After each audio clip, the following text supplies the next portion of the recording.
அதான் அண்ணன் பேசும்போது ஏவராக பேசுவான், இதெல்லாம் சாத்தியமா, இதெல்லாம் இதா அப்படின்னு. பைத்தியக்காரன், நான் சொல்லடா. காந்தி கண்ட கனவு என் தாத்தன் ஜேசி குமரப்பா சொன்னது தற்சார்பு பொருளாதாரம்னது. அம்மையார் இந்திரா காந்தி நேரு, அம்மையார் இந்திரா காந்தி தற்சார்பு பொருளாதாரம் தான் ஒரு நாட்டின் எதிர்காலத்திற்கும் அதன் பாதுகாப்புக்கும் நல்லது. படிக்காத என் தாத்தன் எங்களை எல்லாம் படிக்க வச்ச மேதை. இதே சென்னை கடற்கரையில மெரினா கடற்கரை நடந்த மாநாட்டுல புறங்கை கட்டிட்டு பேசுறான். ஏப்பா சோத்துக்கு ஊரா நாட்டுல கையேந்திரதுக்கா போராடி சுதந்திரம் பெற்றோம், கூழோ கஞ்சியோ இருக்கிறத குடிச்சிட்டு குடிசையில நிம்மதியா படுப்போம்டா. அதான் தற்சார்பு பொருளாதாரம். இன்னைக்கு ட்ரம்ப் ஒரு வரிய போட்டவன்னு தெரியுது, ஆஹா இது சிக்கல்றான்னு.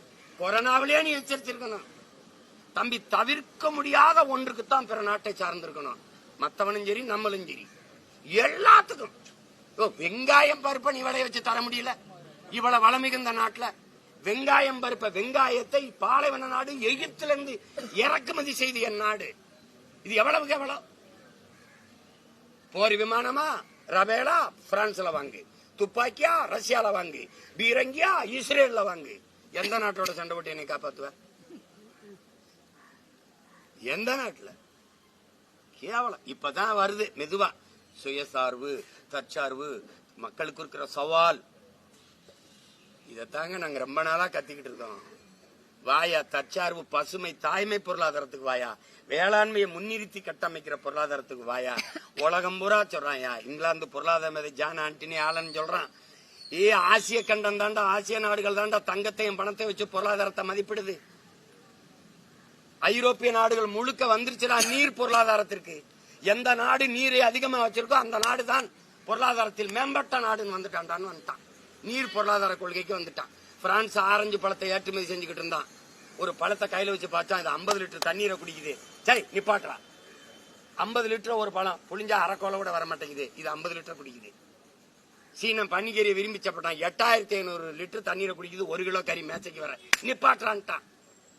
அப்ப என்ன பண்ணலாம்? இறக்குமதி செய்யலாம். அதை எச்சரிச்சுக்கிறான். ஒரு காரை தயாரிக்க 4,50,000 லிட்டர் தேவைப்படுது. இவன் 50,60,000 50 லட்சம் 60 லட்சம் காரை 50,60,000 காரை ஏற்றுமதி செஞ்சுக்கிட்டு இருக்கான். ஒரு ஆண்டுக்கு ஒண்ணுக்கும் தயாரிச்சு எத்தனை லட்சம் காரை ஏற்றுமதி செய்யறான். அப்ப எவ்வளவு கண்ணுக்கு தெரியாத தண்ணீர் தான் மறை நீர், வெர்ச்சுவல் வாட்டருங்கிறான். இவன் ஏன் இதே கொண்டாய் முதலாளி ஏன் அவன் நாடு கொரியாவில் இந்த காரை வைக்கல? ஏன்னா அவன் நீர் வளத்தை பாதுகாக்க நினைக்கிறான். இங்க நாதியற்ற பயமக்க தலைவன் இல்ல, தன் நிலத்தை வளத்தை தண்ணீரை பற்றி கவலைப்பட அவனுக்கு தேவையில்லை. கமிஷன் நீ வச்சு திறந்துக்க, எனக்கு 500 கோடி கொடுப்பியா, இந்த கையெழுத்து. அதனாலதான் இவனை புரோக்கருங்கிறோம், அதனாலதான் நீ தரகருங்கிறோம். தலைவன்னா அவனுக்கு தெரியும், தரகர்னா என்ன தெரியும், கமிஷனை தான் குறி வைப்பான்.